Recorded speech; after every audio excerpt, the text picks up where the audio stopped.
Our minds are our greatest allies, and our minds are also our greatest enemies.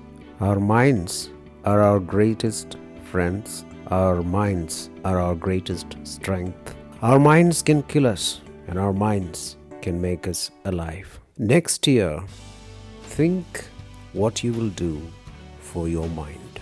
The last 2 years have been very difficult for a lot of us. It was a time when most of us faced the pandemic directly or indirectly. The pandemic affected us physically or mentally. It made our near and dear ones sick, and we heard stories of our near and dear ones dying, or we witnessed it ourselves.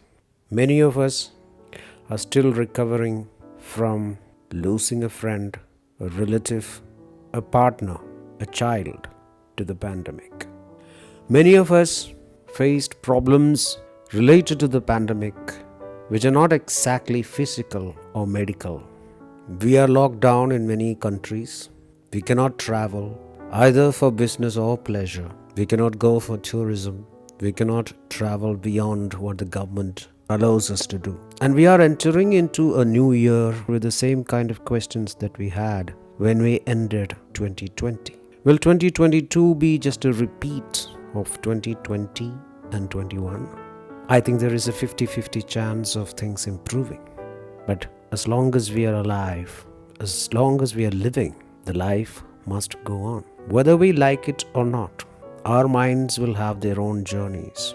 And it is up to us to decide which path our minds will travel. Let us dedicate part of our activities next year to improving our minds, building our minds. Many of us are aware of fitness and bodybuilding. We're always talking about building our bodies.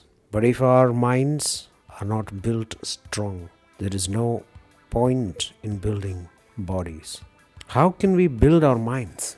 Building our minds will involve a certain discipline, a certain way of living our lives, daily routines that will be different from last year, a sense of peace with ourselves, and activities that will increase our mindfulness, that will stop negative thinking and improve positive thinking.